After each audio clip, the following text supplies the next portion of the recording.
آباد ہیں، انسان کے قدم گناہوں کی طرف بڑھ رہے ہیں۔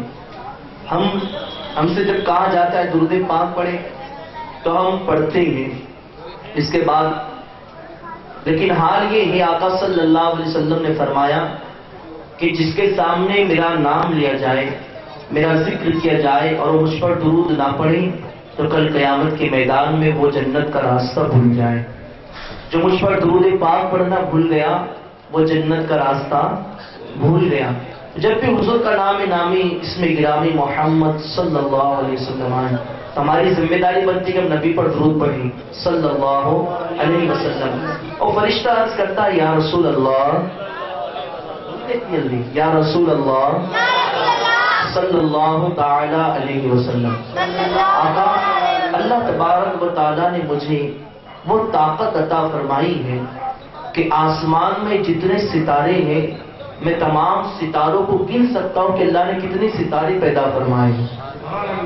پھر عرض کرتا ہے یا رسول اللہ صلی اللہ علیہ وسلم، مجھے اللہ تبارک و تعالیٰ نے وہ طاقت عطا فرمائی ہے کہ آسمان سے جو بارش کے قطرات زمین پر گرتے ہیں میں ہر گرنے والے قطرے کو گن سکتا ہوں کہ زمین پر کتنے قطرے نازل ہو رہے ہیں۔ پھر عرض کرتا ہے یا رسول اللہ صلی اللہ علیہ وسلم، روح زمین پر جتنے درخت ہیں میں ہر درخت کی پتیوں کو گن سکتا ہوں کہ اللہ نے کتنی پتیاں پیدا فرمائی ہیں۔ کوئی ہے ایسا سائنٹسٹ کہ جو آج اس دور کے اندر درختوں کی پتیوں کو گن سکے، آسمان کے ستاروں کو گن سکے، ہونے والی بارش کے قطروں کو گن سکے؟ نہیں، لیکن اللہ تبارک و تعالیٰ نے ایسا علم اپنے فرشتے کو عطا فرمایا۔ لیکن جانتے ہیں وہ فرشتہ عرض کرتا ہے یا رسول اللہ صلی اللہ علیہ وسلم، لیکن جب آپ کا امتی آپ کی محبت میں ڈوب کر آپ پر ایک مرتبہ درود پاک پڑھتا ہے تو اللہ تبارک و تعالیٰ اس بندے پر اتنی رحمتیں نازل فرماتا ہے، اتنی فرماتا ہے کہ میں گن نہیں سکتا کتنی رحمتیں اس پر نازل ہوتی ہیں۔ آپ سوچ سکتے ہیں آج لوگ چیختے ہیں درود و سلام سے، کہتے ہیں یہ کہاں ہے، یہ بدعت ہے، معاذ اللہ کہتے ہیں یہ شرک ہے، یہ فضول کام ہے۔ بلکہ کلپ تو اس خبیث کے ایسی کہ اس نے درود پاک کو کہا یہ پاک نہیں یہ ناپاک ہے۔ استغفر اللہ۔ ہم آپ کو سنائیں گے، ہمارے ساتھ ایاز میں بیٹھے ان کے پاس وہ موبائل میں کلپ ہے، تو اس نے درود پاک کی توہین کر کے کہا یہ تو ناپاک ہے، کوئی پاک چیز نہیں ہے۔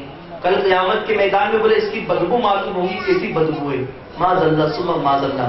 تو میں عرض کرنا چاہتا ہوں آج لوگ چڑھتے ہیں درود و سلام سے کہ یہ کیا ہے۔ مسجد میں دیکھو فجر کی نماز کے بعد، عشاء کی نماز کے بعد یہ کھڑے ہوتے درود و سلام پڑھتے ہیں۔ میں کسی کو طنز نہیں کرتا، لیکن آپ کو آئینہ دکھانا چاہتا ہوں حقیقت کیا ہے۔ اب آؤ پیارے آقا صلی اللہ علیہ وسلم کے پیارے دیوانوں، درود و سلام ایسا واحد عمل ہے، ایسا واحد عمل ہے کہ قربان جائیں انسان نماز پڑھتا ہے، بندگی کرتا ہے، انسان روزے رکھتا ہے، تلاوت قرآن کرتا ہے، صدقہ و خیرات دیتا ہے، لیکن پیارے آقا کے پیارے دیوانوں اگر ان اعمال کے اندر انسان کی نیت میں فطور پیدا ہو جائے، انسان کی نیت میں تبدیلی آ جائے، مثال کے طور پر کوئی انسان 5 وقت کی نماز پڑھتا ہے، اس نیت سے پڑھتا ہے کہ جب میں اپنے علاقے سے گزروں تو لوگ مجھے نمازی کہہ کے پکاریں، لوگ مجھے اچھا آدمی سمجھیں، لوگ یہ کہیں کہ کتنا نماز پڑھنے والا ہے، تو یہ نیت تبدیل ہوگی۔ اب ایسی عبادت انسان کو فائدہ نہیں دیتی ہے۔ امام غزالی نے اپنی کتاب میں حدیث مبارکہ نقل کی، جناب ابو ہریرہ روایت کرتے ہیں آقا صلی اللہ علیہ وسلم نے بیان فرمایا، اللہ اکبر، کل قیامت کے میدان کے اندر اللہ تبارک و تعالیٰ کے حضور 5 لوگوں کو حاضر کیا جائے گا۔ اس میں ایک نمازی ہوگا، ایک قاری قرآن ہوگا، ایک شہید ہوگا، اور اسی کے ساتھ ساتھ ایک سخی ہوگا اور ایک حاجی ہوگا۔ یہ 5 لوگوں کو اللہ کے حضور پیش کیا جائے گا۔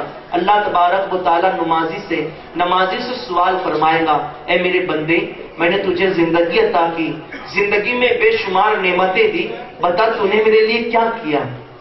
نمازی عرض کرے گا بارک اللہ، تو نے مجھے زندگی عطا کی، زندگی میں بے شمار نعمتیں عطا کی، اے اللہ میں رات کے اندھیرے میں اٹھ کر تیری بندگی کرتا تھا، فجر کے وقت جہاں سارے لوگ سوتے تھے میں تیرے بارگاہ میں سر جھکانے کے لیے اپنے گھر کو چھوڑ کر نکلتا تھا، اے اللہ میں نے نمازیں پڑھی، خوب نمازیں پڑھی، اللہ فرمائے گا بندے تو جھوٹ بولتا ہے، اس لیے کہ تو نے نماز اس لیے پڑھی کہ لوگ تجھے نمازی کہیں، لوگوں کی زبان سے نمازی کا تمغہ لینے کے لیے تو نے نماز پڑھی، اور سن میں نے دنیا کے اندر تجھے یہ جزا دے دی، اب قیامت کے کچھ نہیں سوائے جہنم کے فرشتوں پکڑو اور اسے گھسیٹتے ہوئے جہنم کی آگ میں ڈال دو۔ حدیث مبارکہ ہے، آقا فرماتے اس انسان کو جہنم کی آگ میں ڈال دیا جائے گا۔ اب مجھے بتاؤ فرق کیا ہوا کہ اس نے نماز اللہ کے لیے نہیں بلکہ لوگوں کو دکھانے کے لیے پڑھی، تب وہ نماز جہنم میں جانے کا سبب۔ دوسری چیز سخی کو پیش کیا جائے گا جو بہت دینے والا ہے، خوب سخاوت کرنے والا۔ رب تبارک و تعالیٰ فرمائے گا بندے بتا میں نے تجھے زندگی دی، نعمتیں دی، تو نے کیا کیا؟ وہ عرض کرے گا بار الہ مجھے تو نے زندگی عطا کی، بے شمار دولت عطا کی، میں نے بے دری کے ساتھ تیری راہ میں لٹا دیا۔ اللہ فرمائے گا تو جھوٹ بولتا ہے، تو نے مال اس لیے خرچ کیا، اس لیے سخاوت کی کہ لوگ تجھے سخی کہیں، اور دنیا میں ایسا ہوا۔ آج دیکھیں تھوڑا دل پر ہاتھ رکھ کر سوچیں، آج ہمارا حال یہ ہے ہم چھوٹا سا عمل کرتے ہیں، اگر ایک چندے کی رسید بھی پھاڑتے نا تو اس میں نیت کیا ہوتی؟ مولانا تمہارے چندے کی رسید میں نے پھاڑی دی، دکھاتے ہیں۔ کسی غریب کی مدد کرتے تو پھر کھڑے ہو جاتے میں نے تمہاری مدد کی تھی۔ کوئی چھوٹا سا عمل کرتے ہیں تو بعد میں کہہ کر دکھاتے ہیں۔ احسان جتلانے والا اللہ کو پسند نہیں ہے، اور ایسے انسان کا آخرت میں صرف جہنم ہی جہنم ٹھکانہ ہے۔ فرماتے آقا صلی اللہ علیہ وسلم، رب فرمائے گا بندے میں نے دنیا کے اندر تجھے وہ جزا دی کہ لوگوں نے تیرے نام سے پہلے تجھے سخی کہہ کے پکارا، سخاوت کرنے والا کہہ کے پکارا، اب یہاں کچھ نہیں ہے، فرشتوں پکڑو اسے بھی جہنم کی آگ میں ڈال دو۔ دوسرا بھی گیا، حاجی کو لایا جائے گا، حاجی سے رب ارشاد فرمائے گا بندے بتا کیا کیا؟ عرض کرے گا بار الہ تیرے گھر کا طواف کیا، حج پہ حج کیے، عمرہ کیے۔ رب فرمائے گا تو جھوٹ بولتا ہے، تو نے حج اس لیے کیا کہ لوگ تیرے نام لینے سے پہلے تجھے حاجی کہیں۔ ایسا ہے کہ نہیں؟ سچ بتاؤ، جو آج حج کر کر آتے ہیں، معاف کرنا یہ کوئی برے ماننے کی بات نہیں ہے، لیکن اس نیت کو تبدیل کرنے کی کوشش کریں۔ اگر کوئی حج کرنے کے بعد آ جائے، آپ انہوں نے کہا عبدالرحمان صاحب کہا رے معلوم نہیں میں حج کر آیا، میں تو حاجی ہوں، پتا نہیں آپ کو، مطلب آگے سے اپنی عبادت کا تذکرہ کرتا میں نے تو یہ کیا ہے۔ حضرت ابو سفیان ثوری رحمۃ اللہ کی تعالیٰ نے توجہ چاہتا ہوں نوجوانوں کی، امام سفیان ثوری رحمۃ اللہ کی تعالیٰ کی بارگاہ کے اندر ایک شخص آیا، آنے کے بعد عرض کرنے لگا حضور آپ میرے گھر تشریف لے چلے اور فقیر کے گھر یہاں کھانا تناول کرے، میں آپ کو مہمان بناتا ہوں، ایک وقت کی دعوت دیتا ہوں۔ امام سفیان ثوری نے فرمایا ٹھیک ہے آج ہم آپ کے گھر کھانا کھائیں گے، چلے کھانے کے لیے۔ گھر میں دسترخوان لگایا گیا، اب یہ شخص دسترخوان کے قریب بیٹھ کر اپنے غلام کو آواز دینے لگا، کہا او فلاں ذرا وہ پلیٹ تو لانا جو دوسری مرتبہ میں حج کے لیے گیا تھا تو وہاں سے خرید کے لایا تھا۔ اتنا کہا امام سفیان ثوری دسترخوان پہ بیٹھے بیٹھے رونے لگے۔ اس نے کہا حضور، میزبان نے کہا حضور کیا بات ہے، مجھ سے کیا گستاخی ہوئی، کیا غلطی ہوئی جو آپ رو رہے ہیں؟ امام سفیان ثوری فرماتے سن میں نہیں جانتا تھا کہ تو نے 2 حج کیے ہیں، لیکن تو نے میرے سامنے حج کا تذکرہ کر کے اپنے حج کو برباد کر دیا، اس لیے کہ جو اعمال کا تذکرہ کرتا ہے اس کے اعمال برباد کر دیے جاتے ہیں۔ امام غزالی فرماتے ہیں کہ لوگوں اگر تم یہ چاہتے ہو کہ تمہاری نیکی اللہ کے حضور قبول ہو جائے تو جس طرح تم گناہ کر کے بھول جاتے ہو ایسی نیکیاں کر کے بھول جایا کرو۔ اگر یہ چاہتے ہو کہ تمہارا عمل قبول ہو جائے، نیکیاں قبول ہو جائے، تو جس طرح تم گناہ کر کے بھول جاتے ہو ایسے نیکیاں کر کے بھول جایا کرو، اس کا تذکرہ مت کیا کرو تو وہ اعمال قبول ہیں۔ جانتے آپ پیارے آقا صلی اللہ علیہ وسلم کے پیارے دیوانوں، اسلاف کا تو یہ حال تھا، وہ تو اتنے بڑے متقی پرہیزگار تھے، ان کے نام اعمال میں کثیر عبادتیں تھیں، لیکن اللہ اکبر حضرت امام حسن بصری رضی اللہ تعالیٰ ایک دفعہ بصرہ کے بازار میں کھڑے تھے، کسی عورت نے پیچھے سے آواز لگائی او مکار او عیار، اتنا کہنا تھا حسن بصری پلٹ کر کہنے لگے مائی اللہ تجھے جزائے خیر عطا کرے، اللہ تجھے جزا عطا کرے، بصرہ والے جو حسن کا نام بھول چکے تھے تو انہیں بصرہ والوں کو نام یاد دلا دیا۔ آپ دیکھیے اللہ والوں کی شان ہے، اگر کوئی انہیں برا بھلا کہتا ہے، مکار کہتا ہے تو وہ اسے دعائیں دیتے ہیں۔ اگر ہم ایک حج کر کے آ جائیں اور کوئی ہمارے نام سے پہلے حاجی نہ کہے تو ہم برا مان جاتے ہیں، کوئی ہماری نیکی کا تذکرہ نہ کرے تو ہم برا مان جاتے ہیں۔ نہیں، اگر یہ چاہتے ہو کہ زمین پر بھی کامیاب ہو جائے اور نیکیاں سلامت رہے تو جس طرح گناہ کر کے بھول جاتے ہو ایسے نیکیاں کر کے بھول جایا کرو۔ آج بڑا عجیب المیہ ہے، بہت رونا۔ ایک تو اعمال کی قلت ہے، ہم سے تو عبادتیں ہوتی نہیں، اور پھر جو عبادتیں ہوتی ہے پھر نفس بدکار نے دل پر یہ قیامت توڑی، نفس بدکار نے دل پر یہ قیامت توڑی، عمل نیک کیا بھی تو چھپانے نہ دیا، عمل نیک کیا بھی تو چھپانے نہ دیا۔ میرے اعمال سیاہ نے کیا جینا گوبر، زہر کھاتا تیرے ارشاد نے کھانے نہ دیا۔ پیارے آقا صلی اللہ علیہ وسلم کے پیارے دیوانوں، اور پھر اپنے آقا کی طرف رجوع ہو کر کہتے ہیں، آقا کے حضور عرض کرتے ہیں، میرے اعمال کا بدلہ تو جہنم ہی تھا، میرے اعمال کا بدلہ تو جہنم ہی تھا، میں تو جاتا مجھے سرکار نے جانے نہ دیا۔ سبحان اللہ صلی اللہ علیہ وسلم کے پیارے دیوانوں، تو میں یہ عرض کر رہا تھا، حاجی، نمازی، سخی، شہید سب کو پیش کیا جائے گا، اور پھر اللہ تبارک و تعالیٰ صرف ان کی نیت کی تبدیلی کی وجہ سے انہیں جہنم کی آگ میں ڈال دے گا۔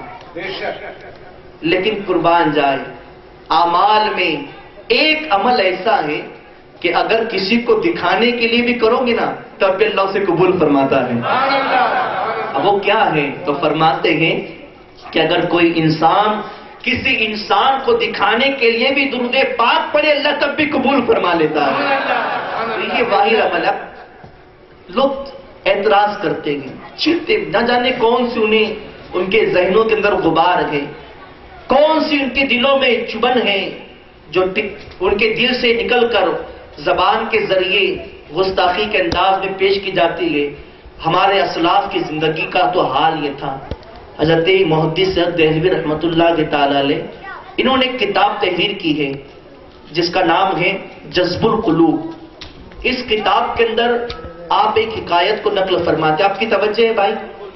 جس کی توجہ ہے وہ ہاتھوں کو اٹھا کر کہہ دے یا رسول اللہ، اور بلند آواز سے۔ اب دیکھو، یہ صرف نبی کے دشمن نہیں بلکہ ہمارے بھی بڑے دشمن ہیں، جانتے ہیں؟ حضرت عبدالحق محدث دہلوی رحمۃ اللہ تعالی علیہ اپنی کتاب میں نقل کرتے ہیں کہ حکایت کو، فرماتے ہیں حضرت شیخ شبلی رحمۃ اللہ تعالی علیہ، ان کے پڑوسی کا انتقال ہوا، لوگوں نے غسل کفن دیا۔ میں دم تقریر کے انداز میں نہیں بلکہ آپ کو سمجھانے کے انداز میں، درس کے انداز میں گفتگو کر رہا ہوں تاکہ باتیں ذہن میں اترے۔ سمجھ آ رہی نا آپ کو بھائی؟ باتیں سمجھ میں آ رہی ہیں؟ پیچھے والے آ رہی نا سمجھ میں؟ بور تو نہیں ہو رہے نا آپ لوگ؟ بور ہو رہے ہیں؟ نہیں۔ درود شریف پڑھ لیجیے، اللہم صلی علی سیدنا مولانا محمد بارک وسلم، صلاۃ و سلام علیک یا رسول اللہ صلی اللہ علیہ وسلم۔ فرماتے اس پڑوسی کا انتقال ہوا، لوگوں نے غسل دیا، کفن دیا، اس کے بعد نماز جنازہ ادا کی گئی، قبروں میں دفن کیا گیا۔ احباب مٹی ڈال کر جب اپنے گھر لوٹے، سب رات میں سوئے۔ حضرت شیخ شبلی رحمۃ اللہ تعالی علیہ بھی سوئے۔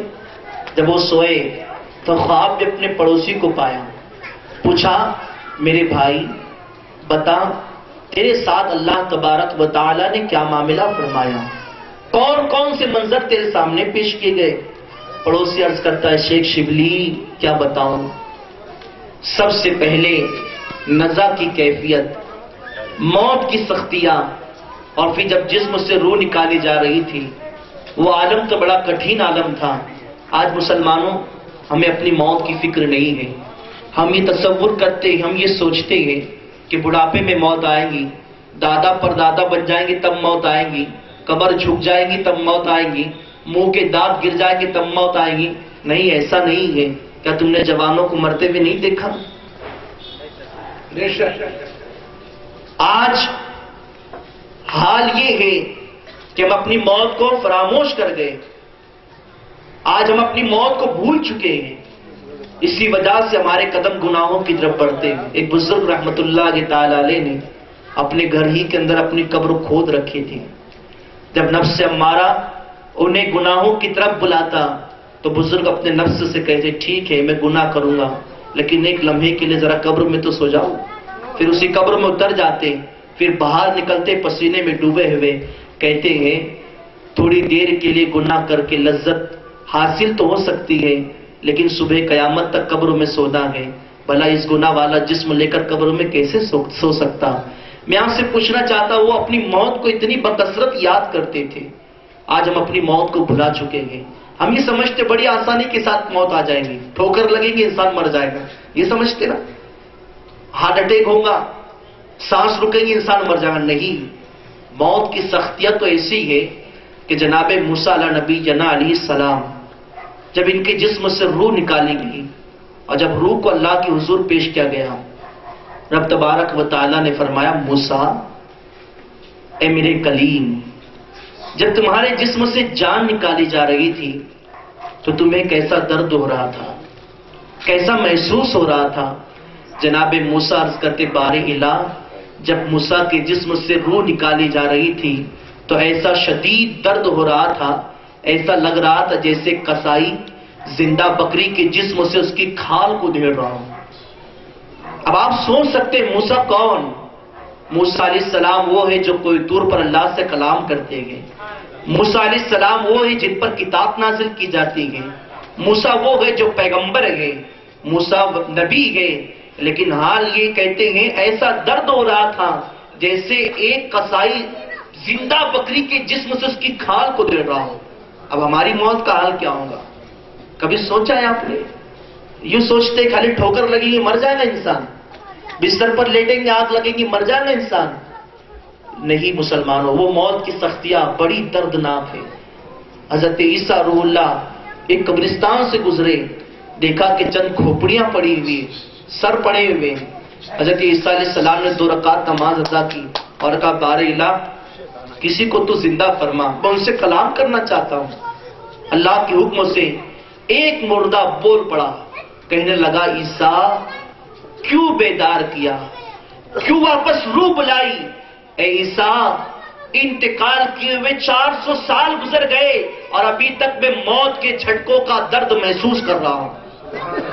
یہ حال ہے، ہم یہ سمجھتے یوں آسانی سے موت آئے گی، نہیں۔ مسلم گیا، اس کے بعد ملک الموت فرشتوں کی جماعت کو لے کر میرے سامنے آ گئے، میرے جسم سے جان نکالی گئی۔ جان کیسے نکلتی جانتے ہیں؟ جب روح قبض کی جاتی ہے، آقا صلی اللہ علیہ وسلم سے پوچھا گیا آقا آپ بتائیں کیسے روح قبض کی جاتی ہے؟ آقا نے فرمایا ایک اون کی اوڑھنی، اون کا دوپٹہ، اون کی چادر کانٹے دار درخت پر ڈال دیا جائے، پتلی چادر ہوتی اون کی، اسے ڈال دیا جائے، پھر اس کا ایک کونا پکڑ کر زور سے کھینچا جائے تو کیسے وہ تار تار ہو جائے۔ بس یہی حال انسان کی روح کا ہوتا ہے، جب اس کے جسم سے روح نکلتی ہے، ہر نس سے ہر جگہ سے روح کھینچی جاتی ہے۔ پیارے آقا کے پیارے دیوانوں، مولا علی فرماتے ہیں وہ درد تو ایسا درد ہے، ایک دفعہ انسان کے جسم پر ایک ساتھ 300 تلواریں ماری جائیں اتنا درد نہیں ہوتا جتنا درد روح نکالنے کے وقت ہوا کرتا ہے، روح نکلتے وقت ہوتا ہے۔ اب بتاؤ ہم نے اپنی موت کی کتنی فکر کی؟ کیا کبھی رات میں سوئے تصور کیا کہ یہ رات میں ہم سو رہے ہیں شاید کی زندگی کی آخری رات ہو سکتا ہے کہ نہیں ہو سکتا ہے؟ کبھی غور و فکر کیا؟ آج تو حال یہ ہے ہمیں نیند اس وقت تک نہیں آتی جب تک کہ ہم 3 گھنٹے بیٹھ کر پکچر نہ دیکھ لیں، ہماری آنکھیں اس وقت تک نہیں لگتی جب تک کہ ہم تاش کی محفل کو نہ سجا لیں، شراب نوشی نہ کر لیں، جوؤں کے اڈوں کا آباد نہ کر لیں۔ یاد رکھنا جس پیر کے نام پر تم یہاں جمع ہوئے ہیں وہ پیران پیر روشن ضمیر سیدنا شیخ ابو محمد عبد القادر جیلانی بغدادی رضی اللہ تعالیٰ عنہ فرماتے ہیں جو اپنے ہاتھوں میں تاش کے پتے لیتا ہے، تاش لیتا ہے، غوث پاک فرماتے قیامت کے میدان میں اس حال میں اٹھایا جائے گا کہ اس کے دونوں ہاتھ سور کے خون میں رنگے ہوں گے۔ غور کرو مسلمان، سوچو تو صحیح کیا حال ہے ہمارا، ہم کہاں جا رہے ہیں؟ ایک طرف زبان سے بڑے بڑے دعوے ہیں عاشق رسول ہونے کا، عاشق غوث ہونے کا، کبھی کہتے غوث کا دامن نہیں چھوڑیں گے، خواجہ کا دامن نہیں چھوڑیں گے، دامن تو نہیں پکڑا تاش کے پتے پکڑ لیے، دامن تو ہاتھ نہ آیا شراب کی بوتلیں ہاتھ آ گئی، دامن تو ہاتھ نہ آیا تمہاری نگاہیں بہک گئی، تمہارا کردار بدل گیا، تمہاری زندگی کی صبح و شام بدل گئی۔ حال یہ ہے آج ہمارے معاشرے کے اندر کون سا ایسا گناہ ہے جو پایا نہیں جاتا؟ جھوٹ ہمارے بیچ، دغا بازی ہمارے پاس، بے حیائی ہمارے پاس، بد نظری ہمارے پاس، زنا خوری، عیاشی، سارے جرائم ہمارے معاشرے میں پنپ رہے ہیں۔ اور المیہ یہ ہے ایک بار سال میں غوث پاک کے لنگر کو لٹا کر ہم یہ سمجھتے ہم جنتی بن گئے، ایک بار جلوس نکال کر ہم یہ سمجھتے ہم جنتی بن گئے۔ اعمال کا کبھی جائزہ لیا ہے؟ وہ صحابہ کی زندگی تھی، وہ اولیاء کی زندگی تھی، کثیر نیک اعمال ہونے کے باوجود بھی ان کا حال یہ ہوتا رات مصلی پر اللہ کو منانے میں گزرتی، جب صبح کا سورج نمودار ہوتا تو ڈبڈباتی آنکھوں سے روتے عرض کرتے بار الہ شاید کہ یہ رات گناہ کے اندر گزر گئی، شاید کہ یہ رات نافرمانی میں گزر گئی۔ جناب صدیق اکبر رضی اللہ تعالیٰ ایک دفعہ ایک راستے سے گزر رہے تھے، ساتھ میں احباب تھے، راہ گزرتے گزرتے کانوں کے اندر چڑیوں کی چہچہانے کی آواز سنائی دی۔ صدیق اکبر نے جب سنا زاروں قطار رونے لگے، آپ کے احباب آپ کے قریب تھے، جب اپنے صدیق کو روتا ہوا دیکھا، گریو گزاری کرتا ہوا دیکھا، وہ بھی رو پڑے۔ عالم یہ تھا کہ جناب صدیق